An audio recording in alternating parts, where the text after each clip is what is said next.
Good evening, everyone. Welcome to the June 28th Lebanon City Council meeting. Our first order of business will be the Pledge of Allegiance. Councilman Wheat, the allegiance, please. Sure. I pledge allegiance to the flag of the United States of America and to the republic for which it stands, one nation, under God, indivisible, with liberty and justice for all. All right, now move on to the roll call members. Madam Clerk, we call the roll, please. Mike Kincaid. Present. Keith Campbell. Here. Morris Jones. Here. Dick Robertson. Here. John Copeland. Here. Brent Wheat. Present. Sierra Messenger. Present. Thank you. All right, now we'll move on to the approval of the minutes from our previous meetings. We do have two tonight. The first one is from May 10th. The second one is from May 24th. Are there any changes to those proposed minutes? Make a motion we approve the minutes from May 10th and May 24th. We have a motion to approve both minutes. Is there a second? Second. Motion and a second. Dick, all those in favor say aye. Aye. Those opposed? All right, those are approved. All right, first up tonight is a presentation from Brian Brackmeyer with IMPA. Brian's going to talk about some long-term planning IMPA's working on. This is, IMPA is the Indiana Municipal Power Agency. They are our electric provider. So Brian's going to give us an update with him. Thank you so much, Mr. Mayor. As the Mayor said, my name is Brian Brackmeyer. I am the Vice President of Member Services for the Indiana Municipal Power Agency. I do have some light reading material for y'all, if that's okay. You pass it to Keith and he can pass it down to us. Just hand it down, we'll pass it down.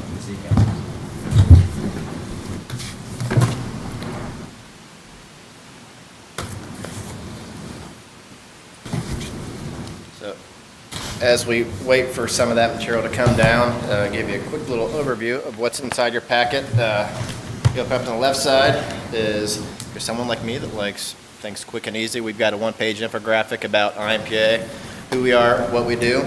On the back side, that shows a list of the map of all of our member communities throughout the state of Indiana and Ohio.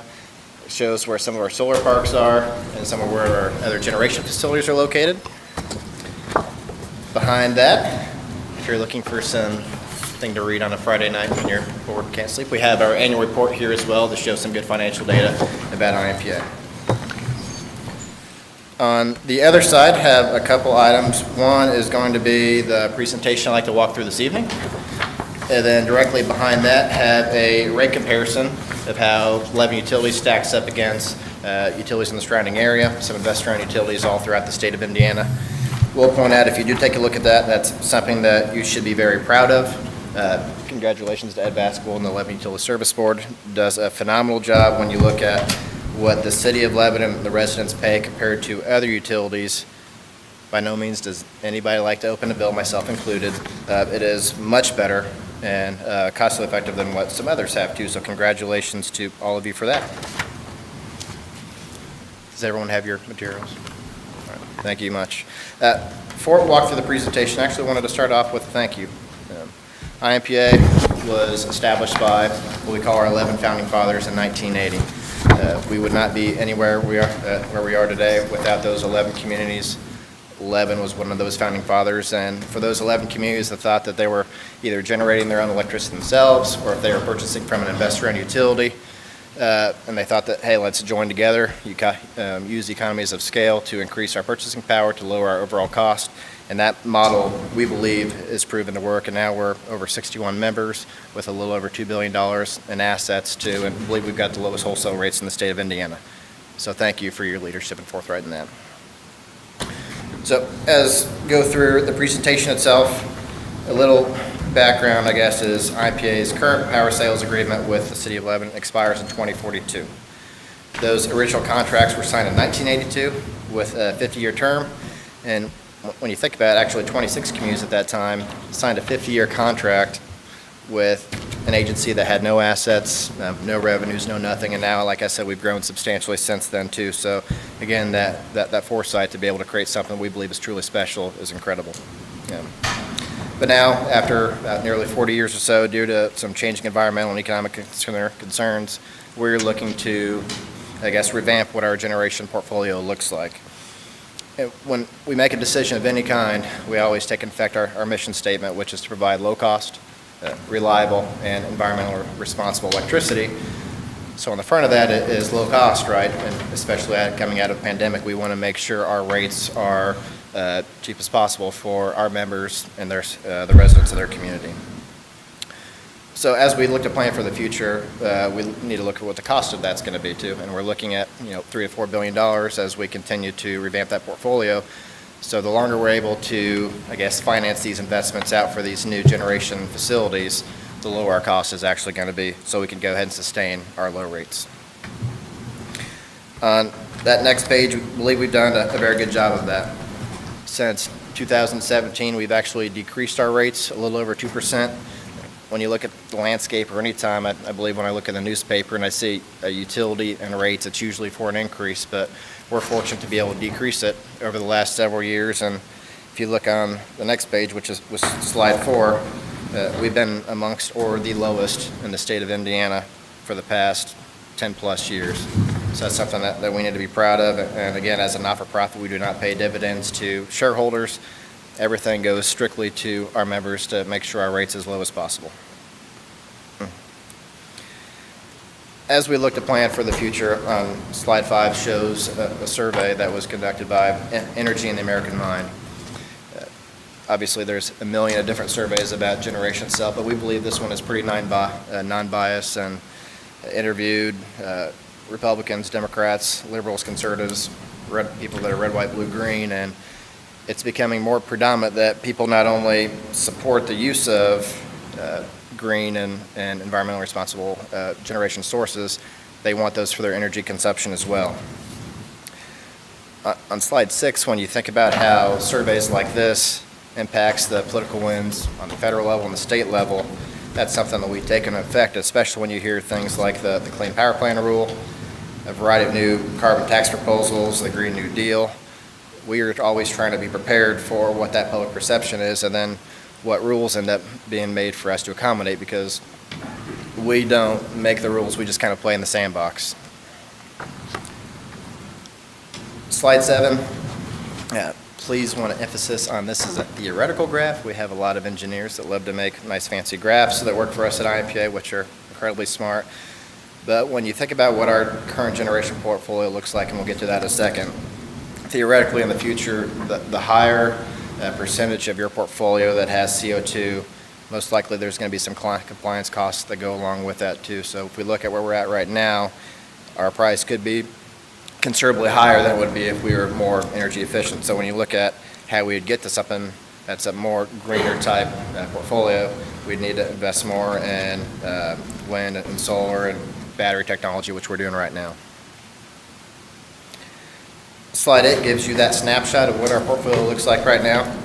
You'll see that we're predominantly coal. Currently we have 62% of our generation portfolio is coal. It has not been that long ago since it was 100%. About 15 years ago, our portfolio was 100% coal, and now it's transitioning into something that's much cleaner while still being cost effective. 18% of our portfolio is nuclear, and then the rest is divided between natural gas and renewables. You'll see at the bottom left, it shows what we have 106 megawatts in solar. That's actually 120 megawatts now after just recently having 2 new of our solar parks that have come online here recently and commissioned. Actually have 34 solar parks that are within our member communities, so that is tied within their distribution system as well. Slide 9, when you think about what that base load facility is, mentioned that we're about 66% coal. Our first generation facility, base load facility, was Gibson 5. That is currently slated to retire in May of 2026. That's going to retire, one, just it's getting older and your retirement, but it's also becoming uneconomical for us anymore too. When you think about our mission statement, it's provide that low cost, reliable, environmentally responsible. So that does not necessarily check the box, so that will be a good thing that is retiring. Also, as we're thinking about coal, there's some legislation currently going on in the state of Illinois where the governor, then their supermajority legislator, are looking to proactively, cancel or decommission all of their coal facilities by 2030 or 2035. It's not if, it's when that's going to happen. They're still negotiating the details and especially the timing associated with that. These baseload units compile a significant portion of what our, energy comes from, and we need to plan accordingly for that. Slide 10, another one of our large contracts is an I&M contract, which is a nuclear contract that expires in 2034. And when you think about Gibson, potentially this other facility in Illinois, and then this nuclear contract, you're getting nearly half of our generation that we are planning for in the future to help revamp with something else. As we're thinking about what our ideal portfolio looks like, currently we've got a variety of different resources, that way that we're not fully exposed if one were to fail or to be closed. So again, we would like to go forward with that same strategy to have a variety of different generation sources, but the fuel mix itself and that carbon exposure, these are some targets that we believe are achievable, and actually we're going to meet this one by 2030 here relatively soon, which would be about 50% of our portfolio would be carbon-free. By 2040, we'd like to have 25% of our portfolio be carbon-free, and then 2050 to be zero carbon. The 2030 and the 2040, we believe are absolutely achievable and that wouldn't have any impact on rates. 2050 is something that we're going to have to make sure that as technology evolves, that we continue to stay flexible and make sure that we can achieve those goals as well.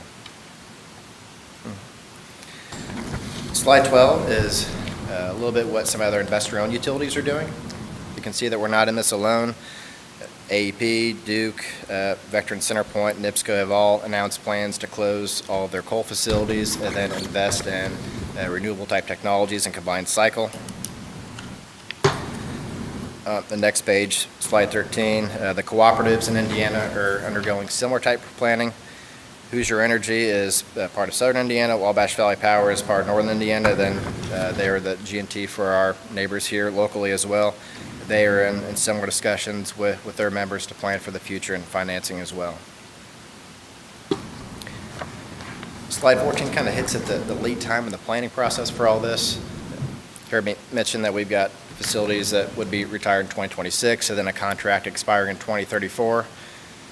That might sound like a long time, but when you look at two examples here for our most recent facilities that were, established, Trimble County 2 and Prairie State, we started the planning process in 2000, and they didn't come online until 2011, 2013. So there's a significant amount of time there from start to finish when you go through planning, you go through permitting, and then actually commissioning the facility too. So this really is in line for us to start thinking about the future.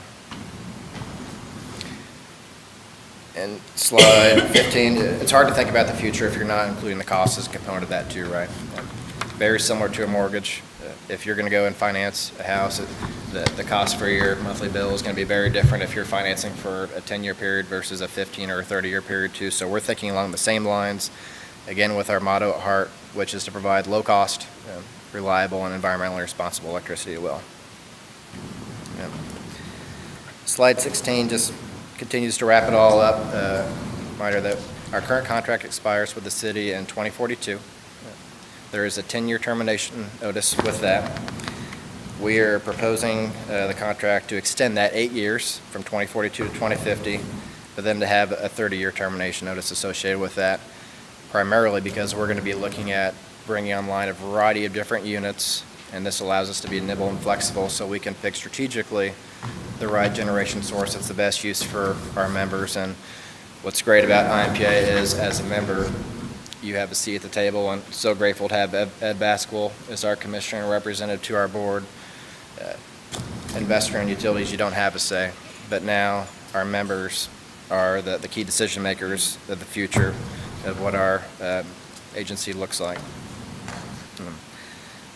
Finally, this is something that was recommended from our Board of Commissioners to establish because they saw the need for us to start planning for the future. This is something that we started in talking with our member communities in January of 2020. Perfect timing right before a pandemic. Very grateful that so far 49 out of the 61 have approved the extension. That's something that if you would ask me in March where it would be nowhere close to that. But they have saw the need for us to start seeking financing and again trying to prepare for when some of these units retire. This is merely a presentation. Timeline, we don't have anything pressing right now because we want to make sure that everyone is comfortable with getting your questions answered, maybe learning a little bit more about who we are. I understand that many of you have a relationship with many of you. You know who we are and what we do, but this is not a hard sell. We want to make sure everyone is comfortable moving forward as well. But but happy to entertain any questions you may have. Any questions for Brian from the council? Yeah, Brian, so what I hear is you want to extend the contract 8 years so you can arrange financing. Yes, sir. Okay. This has already gone through the Lebanon Utility Service Board. We started talking with Ed and Aaron, was it March of 2021 or 2020, right before the world fell apart? So we've had conversations with them, and they approved it at their May meeting, or at least recommended approval. Okay. Any other questions for Brian? Okay. Again, as I mentioned, no action tonight. This is just informational. His card is in there in the packet, so if you guys have any questions, I'm sure he's more than happy to entertain phone calls, emails, whatever you guys need. So, Absolutely. Thank you all so much. thanks, Brian. Thank you, Brian. Okay. On to old business now. I don't have anything on my agenda. Is there anything on council's? No, sir. Okay, new business then. First item is the ordinance 2021-12, the American Rescue Plan. That is actually going to be on hold. That got on the agenda. We don't have a draft ready to circulate, but you'll get that, so we're going to have that, pull that from the agenda tonight. Do I have consent from council to take the agenda out of order, though? Consent? Yes. Consent? Okay, so for next time up then will be ordinance 2021-14. Council to consider a rezone request for the 45 acres at Elms Pump Road and Angela Lee Way. Ordinance is on first reading, and I'll have Ben introduce this ordinance. Evening, council members. I'll take just a quick minute to introduce this, and then at least procedurally, and then allow the applicant to give you some background information on herself and her company, and conceptually what they're proposing for this site. As the mayor mentioned, this is a rezone, and this is actually going the opposite direction of what you typically see. This site actually was zoned as a PUD a number of years ago to allow for development of smaller lot, rear load, like alley load product. That was approved before 2007 when the housing market crashed. So as we all know, that site is still vacant and it's still farmed.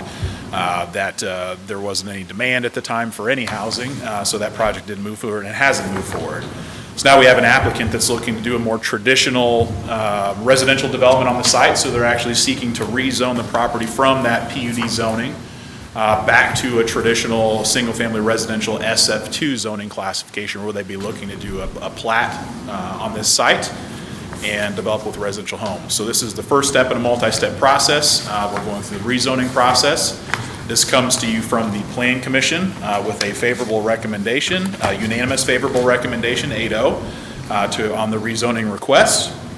If this were to be the rezoning adopted by the council at the second reading of your next meeting, then they would go back through a primary plat process with the Plan Commission to fully develop out the street layouts, the lot layouts, detention, et cetera. So they do have a conceptual plan, which I'm sure the applicant will walk through with you, but that would be the second step in the process once the rezoning makes its way through the council and is adopted, or theoretically adopted. So with that, I'd be happy to answer any questions about procedures, if you have any, or I'll turn it over to the applicant to provide some more information about the project. Are there any questions for Ben this time, council? No, sir. Okay. Melissa, do you want to come forward?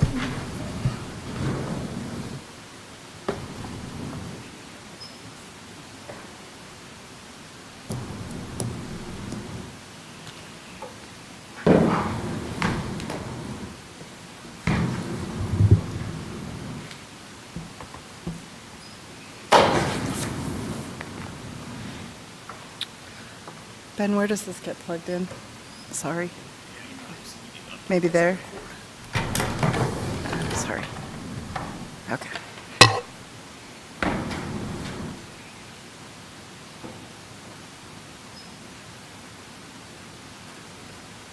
Is it showing up? Oh, there it is. I think I know most of you, but for those of you who don't know me, I'm Melissa Gerard. I'm in a kind of different capacity than maybe you've seen me before. About 3 months ago, I've been a practicing lawyer in Lebanon and Boone County. Is it not working?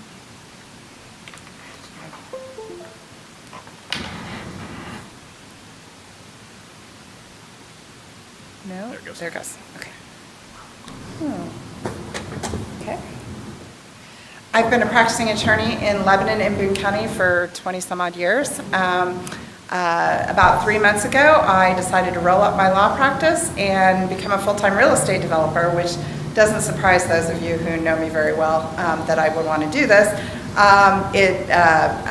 It's my fun pre-retirement job. So in any event, I'm here tonight to introduce my company and our project to you, and to answer any questions that you might have. Let me make sure this is it coming up? There we go. I don't know why it's not. Yeah, hold on. It's got. Let's see.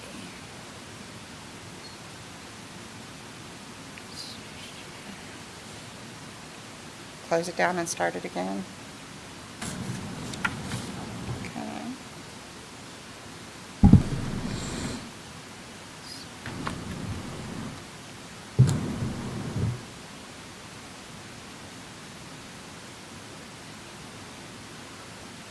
Is it up? It says it's up. There we go. Oh, there it is. There we go. We are calling this Project Angeli Gardens. That was a request of the landowner. He's kind of naming it off of Angeli Way, which is the main entrance of the subdivision. So,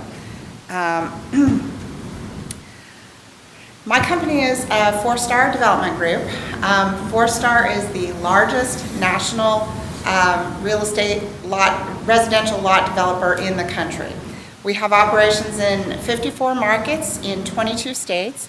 We currently own and control 84,500 lots. We are publicly traded on the New York Stock Exchange. The ticker symbol is FOR, if you're interested.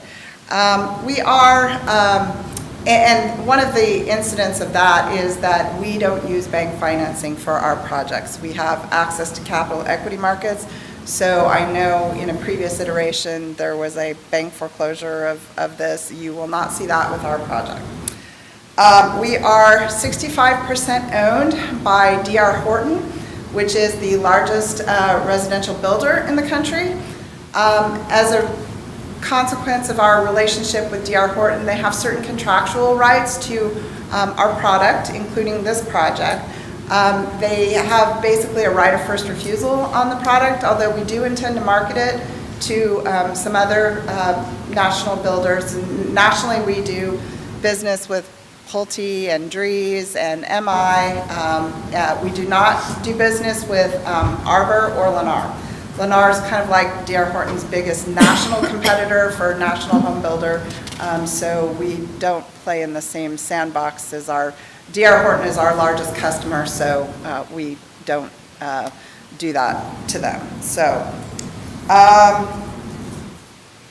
you all know kind of where the location of this is. I was very surprised. I actually found out they had this under contract before I actually started. I did not bring them this project. They told me about this on my first day at work, and I said, oh, I know that project. So. The principal consideration for a rezoning request is the consistency with adjacent land uses and the comprehensive plan. I colored in this zone map so that you could see what this would look like if we actually zoned it, the request that we're requesting. Previously, that little long, narrow rectangle was zoned purple for the PUD classification, which is basically to the west. But as you can see, the yellow is also consistent with the zoning to the north and the south. Your comprehensive plan identifies this area as residential, and we intend to keep it as single-family residential. This is our draft layout for this project. There's not too much that we can do with the shape of this parcel. There aren't a whole lot of options for laying it out. So this is kind of where we're at. We have 109 lots, although I'm hoping that we can pick up maybe a lot or two during the engineering phase. The product is a 75-foot wide lot, which matches the standards at Auburn Meadows to the north. We are, and I have some comparisons for you to see in terms of the density, but I wanted to go over, you'll see we've given some right-of-way on John Bart Road on the east. That is not currently showing on your comprehensive plan, or on your thoroughfare plan, but Auburn Meadows did give the half right-of-way as well when they were platted, and your city engineer asked us to go ahead and do that. So even though it's not currently showing on your thoroughfare plan, we're giving the half right-of-way for John Bart Road. We've been through a TAC meeting on this, and we obviously know that there are drainage considerations on this project, and we are in the process of working through all of those issues. I think we've just barely gotten topographical survey on this, so we don't have all the answers on drainage, but we know it is a concern. One of the things that came up at the Plan Commission meeting is the church parcel here, and the county surveyor has made us aware that they have a drainage problem and has asked us to fix that as part of our development. I've been in contact with representatives of the church, and I've discussed that with them, and we're going to be trying to fix whatever situation they have there. There's a legal drain that goes through the middle here. However, it has been vacated upstream in Auburn Meadows. So if we wanted to vacate it, there wouldn't really be any issue, but we haven't determined whether we're going to vacate it yet or keep it kind of where it is, because that's where our drainage facilities are going to be in any event. We may put some sort of amenity here. I'm going to have to see that little common area in between the lots, the two roads, how big that ends up being, but we may put a playground there or something. We typically do that. I just don't know how large that's going to end up being. We are not draining to the dry lake. I know that was an issue in previous iterations of this project. The city owns that land right now, and we don't really think there's too much capacity there to use for drainage purposes, so we're going to have to detain a lot on our property and figure out the outlet. Here's some representative elevations from D.R. Horton product.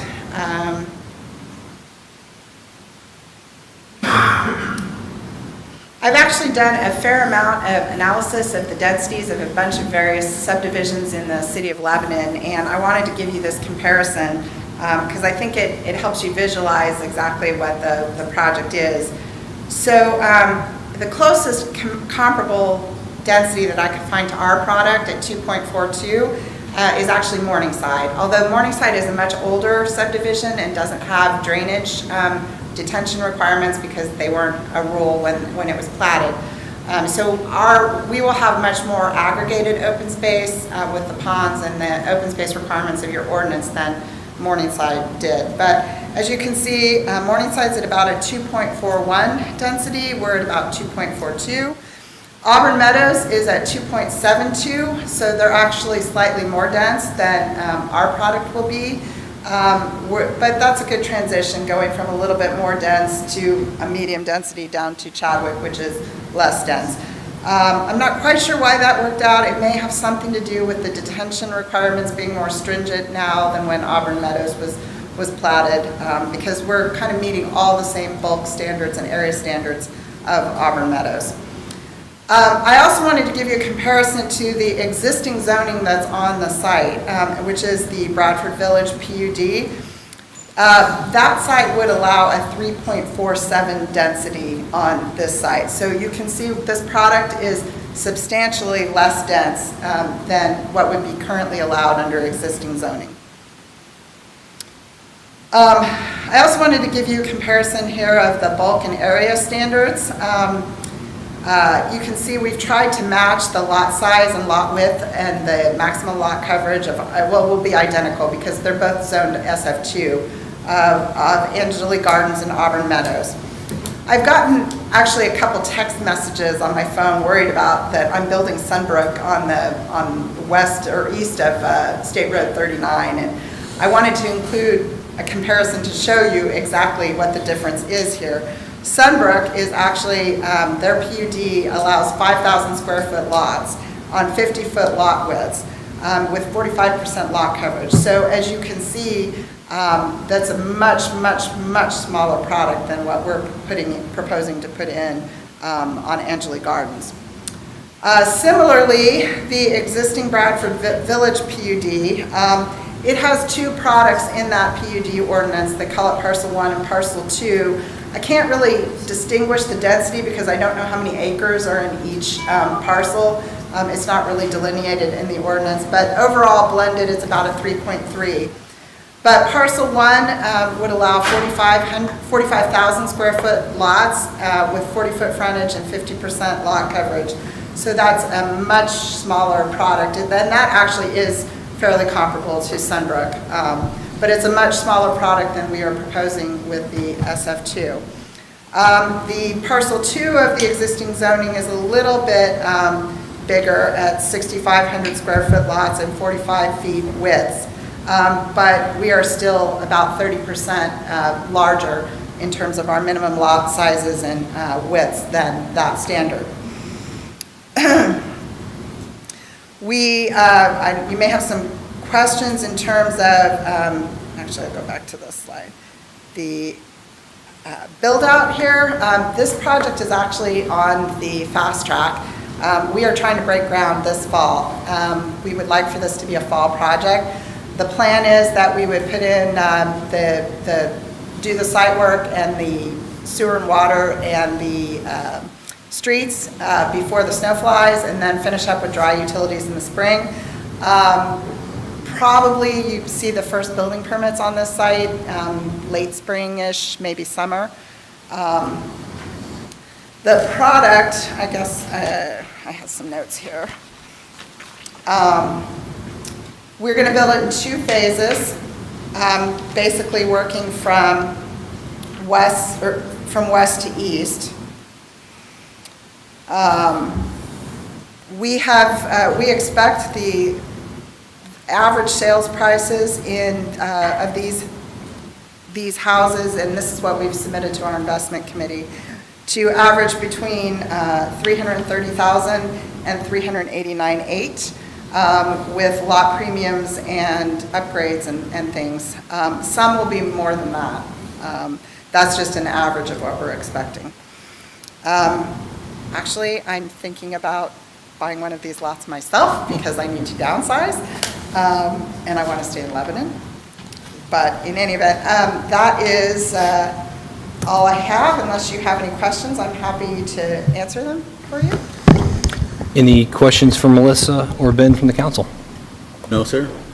Okay, and just to clarify, we're not voting on the plan tonight. This is strictly about the rezone from the PUD Bradford Village that you mentioned earlier to the standard SF2 zoning. So, Chris, do you mind reading the ordinance for us on first reading, please? Yes, ordinance number 2021-14 is an ordinance of the Common Council of the City of Lebanon, Boone County, Indiana, rezoning property and amending the zoning map of the city. Petitioner, Four Star Group, filed an application for rezone before the City of Lebanon Plan Commission, seeking to rezone approximately 45.51 acres, more or less, in Center Township, Boone County, Indiana, from the PUD zoning classification to the single-family residential SF2 zoning classification. Pursuant to Indiana law, the Plan Commission conducted the required public hearing on June 21st, 2021, and voted 8-0 to send a favorable recommendation of the rezoning petition of the property and certified its favorable recommendation to the council on June 22nd, 2021. Pursuant to Indiana law, the City Council, having considered the application and the recommendation of the Plan Commission, now adopts the proposal and approves the requested rezoning. Now therefore, be it ordained by the Common Council of the City of Lebanon, Boone County, Indiana, meeting in regular session as follows: that the petitioner, having received appropriate affidavit and consent from the owners of the property, that the petitioner seeking to have the property described in Exhibit A and B rezoned from the Planned Unit Development PUD zoning classification to single-family residential SF2 zoning classification, that the council has paid reasonable regard to the applicable comprehensive plan, current conditions, and the character of current structures and uses in each district, the most desirable use for which the land in each district is adapted, the conservation of property values throughout the jurisdiction, and responsible development and growth. that from and after this date, the official zoning map of the city shall be changed to rezone the subject property from the planned unit development PUD zoning classification to single-family residential SF2 zoning classification. Further, the Director of Planning of the city's Planning Commission is hereby authorized to change the official zoning map consistent with this ordinance. Thank you, Chris. Okay, any questions from council now that the ordinance has been read? No, sir? Is there any public comment or questions concerning this ordinance? Okay. Ordinance 2021-14 has been read on first reading. That will be taken up at our next meeting. Thank you, Melissa. Okay. Next up, ordinance 2021-13. Council to consider street and alley vacation for the 451 Flats project, and this ordinance is on first reading. Good evening again, council. I'll go through a little bit of background on this procedurally again, and then the applicant is here to provide you a little bit of information about the project that is related to this vacation. In terms procedurally, what's before you tonight is a request to vacate a public street and a public alley. The street would be Howard Street. To be honest with you, I didn't know that there was a street running through there. It's a 16.5-foot right-of-way, same as every other alley, but it is platted as a public street as Howard Street. But I will show this, let's see, let me find my proper, this kind of gives you an idea where we're talking about here. Put it on the overhead. So this is Lebanon Street here on the west side. This is William Street to the south. Meridian Street is just off the edge here. The property in question is right here, this undeveloped area. And highlighted here in red is where those right-of-ways are located. The one to the south here is the alley, and the one to the north here is Howard Street. There is an additional alley that goes all the way through on this block on the far north end of the development site. The only adjacent property owner to these vacation requests are Iron Men of Lebanon. So they own the lot that's to the south here. There's 2 lots here and then 2 lots on the north end here. So they are the only adjacent and affected property owner by the vacation request. At this point, the development itself has been through the Board of Zoning Appeals and received approval of a number of variance requests. 3 weeks ago at the BZA meeting, and then last week at the Plan Commission, the development plan was approved. So the plan for this development has been received full planning approval. The last remaining element that would facilitate the development of this site would be this vacation request. So this isn't necessarily a review of the development itself that's already been reviewed and approved by the BZA and Plan Commission. This is merely a review of the vacation request for the rights of way that you see here tonight. With that, I'd be happy to answer any questions. I guess I should say that this was reviewed by both the TAC committee to make sure that there weren't any issues related to utilities being located in these rights of way, making sure we're not affecting access, et cetera. There are no utilities in these rights of way. The sanitary and electric runs north and south through the alley that's behind this that you see here. And then water runs along North Lebanon Street. So there are no utilities that run east and west through these alleys, so none of them will be affected by this vacation request. And in terms of access, there is, like I said, there were and are currently now 3 alleys or 3 rights of way that run through this block east to west. There would still be 1 alley at the north end that would maintain access all the way through to from Lebanon to Meridian Street. And then the segments of these 2 rights of way here that are on the east side here would remain open and could still be used, and they still have access to that north-south alley. So this would only affect the right of way once you get to the east side of that north-south alley. So that really the property owners that are impacted directly are Iron Men of Lebanon or this project site. With that then, I guess one final thing, this was reviewed by the Plan Commission at their meeting last week, and they did send this to the council with a favorable recommendation, 7-0 with 1 abstaining for consideration of the vacation of the rights of way. So with that, I'd be happy to take any general questions about the process. And again, the applicants here can provide some additional information about the project itself. It would be facilitated by this vacation. Thank you, Ben. Any questions from Ben from the council this time? Nope. Okay. Joe, did you want to say something?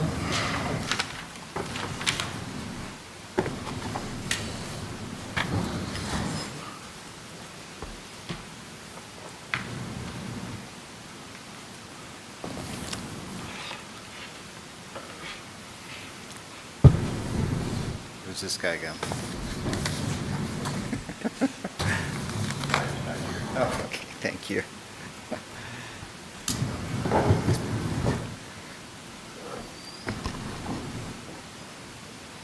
For the record, my name is Joe Blake. I'm a principal of Ironman Properties. I'm located at 4922 East 500 North in Lafayette, Indiana. I want to take just a couple minutes, just if you're not familiar with the project, to share with you what we plan to do on North Lebanon Street. So we're calling this 451 Lebanon. It's a multifamily development. The area, of course, is zoned multifamily right now. Just a little bit of history. We purchased the flats of Lebanon, or excuse me, Memory Hall back in 2013. Subsequently added units to Memory Hall and the old gymnasium. We acquired the gym at the time, but we also acquired Memory Hall and from the city who owned it at the time, and then subsequently added what's designated here as the Flats of Lebanon. The whole property now is known as the Flats of Lebanon. What we're talking about is developing the 5 lots that we acquired back in about 2015, 2016 on North Lebanon Street. That was one of the objectives, to try to clean up that section of North Lebanon Street. And so some of you may recall the houses that were there. They were originally single-family houses, but had up to 5 units per building in those houses that we acquired. What we're proposing is this kind of a townhome-looking building. It appears to be sort of a walk-up, but it is more of a traditional flats building. It's not actually townhomes, although it's intended to appear that way. The thinking being that this is a nice transition between the multifamily that's downtown there at the Flats of Lebanon to something that's more residential. There are 39 units in this building. This is kind of what the building looks like looking from the north end of Lebanon Street down to the courthouse. The property is a market rate housing project. We use stainless steel appliances, nice finishes. It would be very similar if you've been in any of the units in the Flats of Lebanon that we built. It would be very similar to those. This is a photo from the property that we built in Frankfurt, so it will look very similar to this kind of product. This is what the site plan looks like. The building sets street forward with the parking behind. The reason for all of the zoning variance requests is it's a bit challenging to use the Lebanon's UDO for multifamily housing. The UDO is developed for more of a suburban product, and so that's why we ended up going with having to request 8 variances there. But again, the building is street forward. There are 86 parking spaces on the back. Part of the approval was when the Flats of Lebanon, when we changed it from senior housing to market rate housing, there was an increased parking requirement. And part of that parking requirement, we said at the time, would be satisfied by this property. So the 86 parking spaces that you see here is actually more than what's required by the UDO for this property, but it includes 14 parking spaces that will be used. There will be by the Flats of Lebanon. There will be signage at the entrance to the parking lot designating that there's parking available here for individuals who reside at the Flats of Lebanon. So development plan details, I mean, I won't spend a lot of time here, but Ben talked about the sanitary sewer being on the east alley, the domestic and fire water in Lebanon Street, and then storm detention will be on-site underground storm retention with a release to the east to the new storm sewer system that's there in Meridian Street. It is in the thoroughfare overlay, so that's why there's the large percentage of brick, and the architectural and landscape standards are met in the UDO.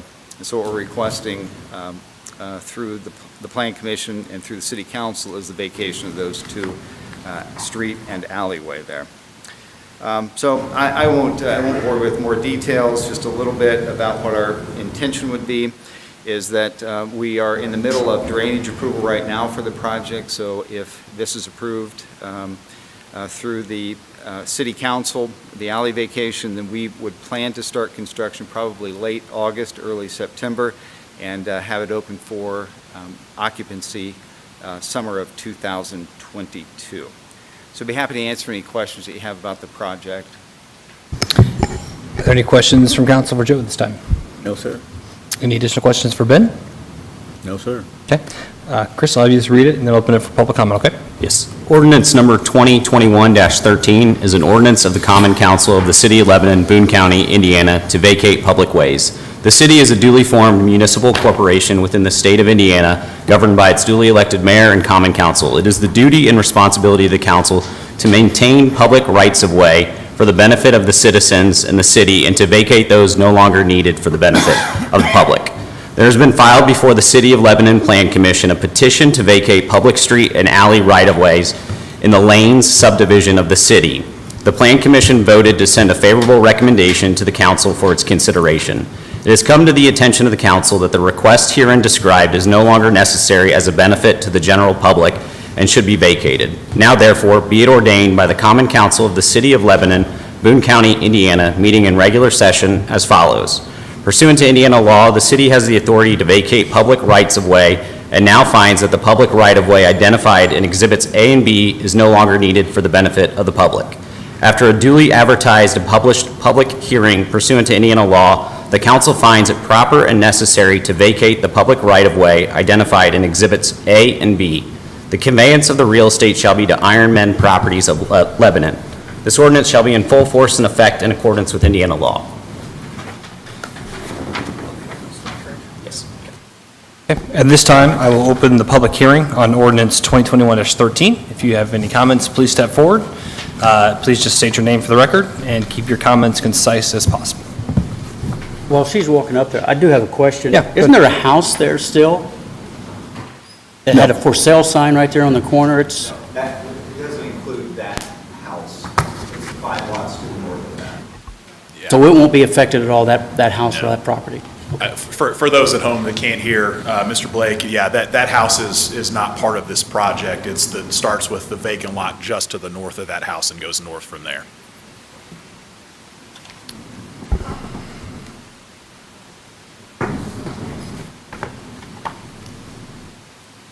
Good evening, council, mayor. My name is Joyce Douglas. I live at 409 North Meridian Street, close to, right across from the proposed parking lot that will, and the apartments that will go onto these vacated premises. To give you an idea,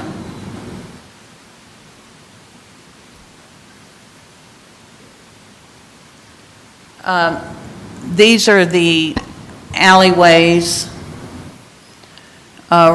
This alleyway is where the sewer line is underneath. These are going into the different alleys. There's some blind spots there, but this is the alleyway he's going to have on the north end. And this is, I believe, Howard Street that will be vacated. I understand build. I understand it's important to the city to have the property taxes and the ratepayers. What I don't understand is when you ask your citizens to follow rules and codes, we do it because it's the right thing to do.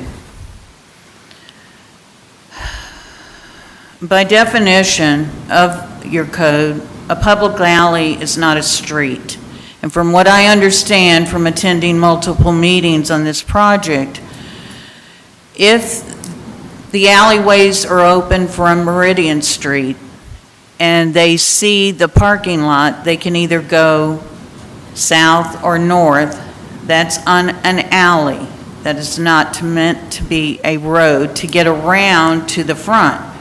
I don't know how many will do that, but 86 spots, 39 apartments, 9 3-bedrooms, 24 1-bedroom.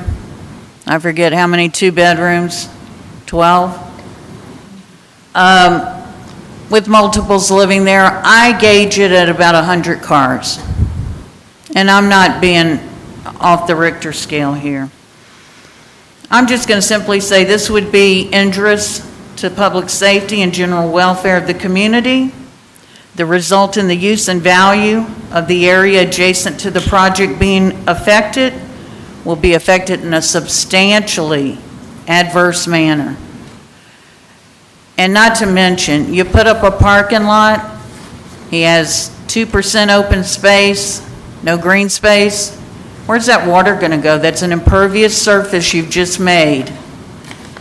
And there are homes nearby. There's alleys and roads nearby that have a problem with drainage already in a 1-inch, 2-inch, and 3-inch or more rainstorm. Thank you. Thank you, Joyce. Any additional public comment?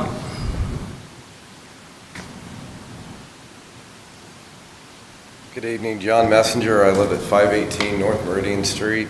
This property that proposed apartments, I'm actually on Meridian Street, so I'm at the northeast corner.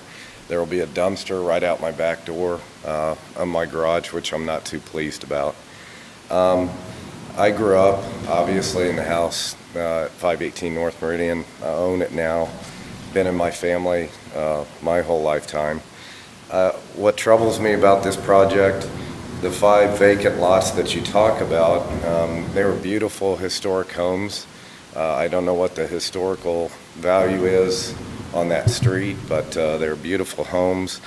I think the multifamily, you changed it to multifamily. The council approved that back in 2007. That's when the rental property came in. That's when they started getting run down. And needless to say, Mr. Blake purchased the properties knowing that these alleys were open then. Instead of fixing the properties up, he chose to knock them down. That's why they're vacant.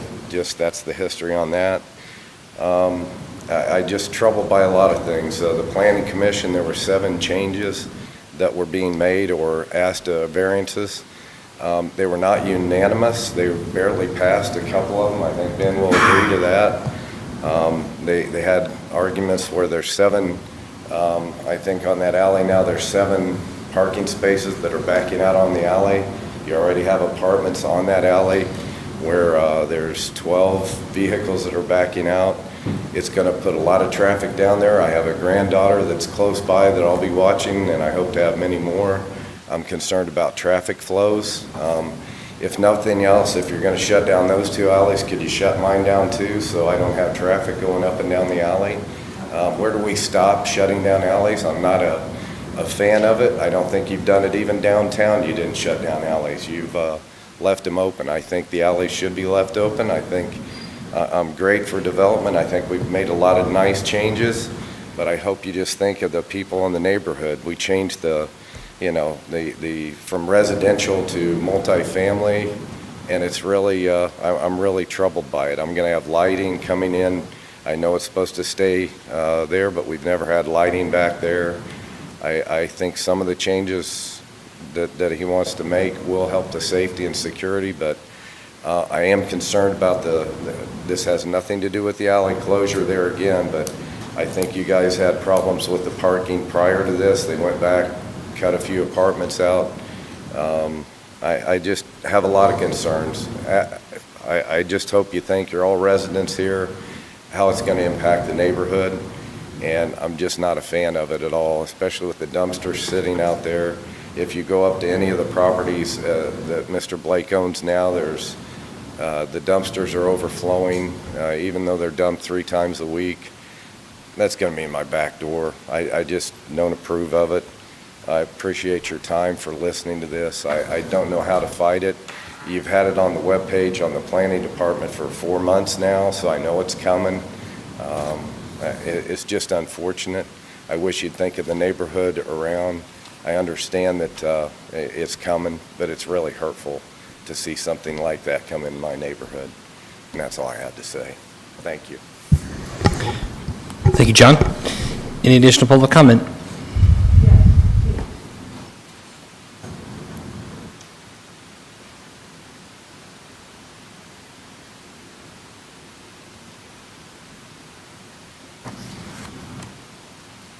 I'm Ernestine Wood, and I live at 423 North Meridian Street. Now, as I understand, Mr. Blake, he wants to build an apartment shutting off Howard Street, right? I mean, as I understand that? so we can put a house on Howard Street or an apartment on Howard Street. That's correct, yes. Does that give me the right to build a garage on Meridian Street?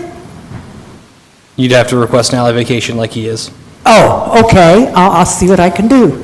But when you think of all the traffic that comes in off of Lebanon Street, because when they're coming out and they want to go north, they really don't want to take Lebanon Street. So what do? They cut through the alleys and they go Meridian Street until they can't go any farther.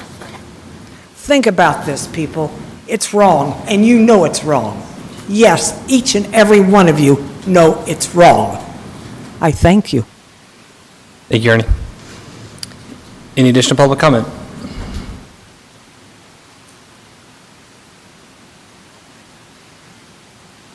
Seeing no sudden movements, I will close the public hearing on ordinance 2021-13. The ordinance has been read on first reading, so we'll take it up at our next council meeting, which will be July 12th at 7:15 PM. So, Here, I got one. any additional comments from council? Yep. Okay, I got one little comment. On the, let me have your ordinance a minute. There was a piece about the road closure going to the north south alley. And I was wondering if that should not identify to the, and I'll leave this to Kevin and Ben to give me some advice here, and attorney, if that should be identified to the west side of the north-south alley. I'm just thinking in the future, if someone has a question on where that alley is closed, it doesn't identify which side of the alley is closed from. And it will only be closed at the west side of the north-south alley, correct? I think it does say that, unless we need to clarify right now. It says specifically the west half of Howard Street from Lebanon Street to the north-south alley. It says the west half of Howard Street from Lebanon Street to the north-south alley. Yes. It doesn't say to the west side of the north-south alley is what I'm getting. But that's what the west half means. Do I need to state that better? The west Well, half of Howard there's- Street between those two. When I read it, I'm talking about the west half of the alley, and it doesn't say where it goes from Lebanon Street to the north-south alley. So that You could be west side, and it could be center of the alley, or it could be on the other side of it. I don't want somebody to question that, that's what I'm getting at. Yeah, I'm just wonder if it trying to should figure be. out what we need you to clarify. Right now I'm it just says, saying add to, I just think maybe it should be added to the west side of the north-south alley. okay. I mean, it That's already all I says said. the west half, so I know it says the west half. Because that's what that means, is west, I mean. Well, somebody So I will just say, need to well, where does the restate west? west side again. Somebody may say, where does the west side start? West half start? Okay. Because right now it says the west half of Howard Street from Lebanon Street If we're okay to the with it, I'm north-south fine. alley. I just want to know, should we identify it? But- Okay, I'm just trying to figure out how to clarify to do, because I think I it just- already says that. Yeah, I just don't want somebody coming back and saying, west half, or where did the west half start? You know, that's what I'm thinking. It says can- from Lebanon Street to the north-south alley. We can talk with the attorney, we make can sure it's... clarify. Figure it out. if we need to, 'cause I- Yeah, just talk about it. If you think it needs to be clarified a little easier for someone to understand, fine. I just look at it as somebody's going to ask a question and, you know, Yep, we can clarify that. think about it. Yep. Any additional public comment? Or, excuse me, council discussion? I guess I would ask, has the developer met with the residents and discussed some of the needs? I mean, John talked about trash dumpsters and things like that. Is there another location on that property where that could be, where it wouldn't be affecting his particular property, where it wouldn't affect any property, to put trash dumpsters somewhere? It's just a question, I don't know. And I don't know if you've had communication with some of the questions that they've raised. I was at the planning commission, and I saw the back and forth go on that night, questions asked and answered, but this is the first time I heard from John. Yeah, can you, if you Could you want to... please? Yep.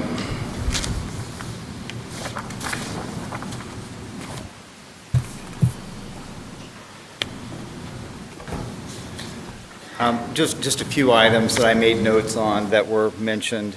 The first one being stormwater and increasing runoff to the neighbors. By code, if you're familiar with drainage requirements, we can't do that. There is underground retention here that retains the water and then releases it so that we don't increase the flow off of the property from what it is today. So that's that situation. The issue of the dumpster outside Mr. Messenger's house, honestly, I've not heard that issue at this point. I did reach out to Mr. Messenger, I think, after the first hearing, which would have been the BZA meeting, actually about 3 months ago, to talk about any concerns he had, and we weren't able to connect. But, you know, I'm certainly open. I'm not an evil developer that doesn't care about the neighbors. I get it. If I had this going in my backyard, the unfortunate thing is that we've created a really nice, beautiful green spot there on North Lebanon Street. And the prospect of putting anything other than just a nice lawn out there is not a great prospect for many people. Regarding the historic homes, and we did take a look at trying to save those homes. If you had ever been in or around any of those homes, they were not savable. And I wish they had been. But no, regarding, back to the dumpster issue in particular, if there's a better place and the planning department is willing to work with this, and we'll put it wherever it makes the most sense. I will say one thing. The neighbors have a valid point about how we develop the flats of Lebanon, that north building along Lebanon Street. I've heard a number of them talk about the trash that overflows out of that dumpster enclosure, and they're right. That dumpster enclosure is too small. It was an error on my part when we developed the property. That dumpster, there are 109 units on that property. That particular dumpster serves 88 of the 109 units, and it's way too small. Furthermore, the way that dumpster enclosure is set up at the Flats of Lebanon is you have to roll those dumpsters out of the enclosures. So imagine you're the guy picking up the trash and the thing's overflowing with trash and you're having to drag it out and fill it up. I get it. I do. And I think that it should be, the size of the dumpster enclosure should be increased. The neighbors have also complained about the lack of gates on the front of that dumpster enclosure. And they're right. There need to be gates on there. It is part of our planned development of when we develop the property. I don't know how many of you are aware of this, but Ironman Properties actually sold that property about 15 months ago. So it's not like I can go and make the dumpster enclosure bigger or put the gates back on the enclosure. I will tell you that the dumpster enclosure that's planned at the 451 Lebanon property is larger, and it's also oriented so that it can be, instead of rollout dumpsters, it can be the traditional front-load dumpster where the trash truck pulls in, lifts the entire dumpster up. So you can use a larger dumpster in that dumpster enclosure. And again, it will be required that there be gates on the front of that enclosure. So that's my response to the issue. And we're happy to change it if it makes sense. Okay, thank you. Any additional discussion, comments from council? I think we have to remember that we're only talking about the closing of the alleys. That's correct. And the amenities, such as what Mr. Blake talked about, is stuff that appears before the Plan Commission. And, you know, they make those decisions and so forth. I'm sure that they're going to do whatever they can to hide the dumpster from the neighbors. I know I would if it was my development, you know. I'd be hiding it. You want to hide those things as much as you can, so.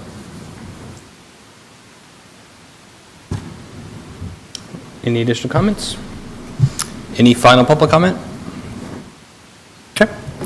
Like I said, ordinance 2021-13 has been read on first reading. We will take that up at our next council meeting on July 12th. All right, that concludes what I have for new business. Is there anything else from council? Okay, we'll move on to claims then, and we'll entertain a motion concerning the claims. Move to approve. We have a motion to approve the claims. Is there a second? Motion and second from Mike. All those in favor say aye. Aye. Aye. Those opposed? Claims are approved. Any announcements or discussion? Sir. Okay, and then I would entertain a motion to adjourn. Motion to adjourn. We have a motion to adjourn. Is there a second? Second. Motion and a second. All those in favor say aye. Aye. Those opposed? All right, we are adjourned. Our next city council meeting will be July 12th at 7:15 p.m.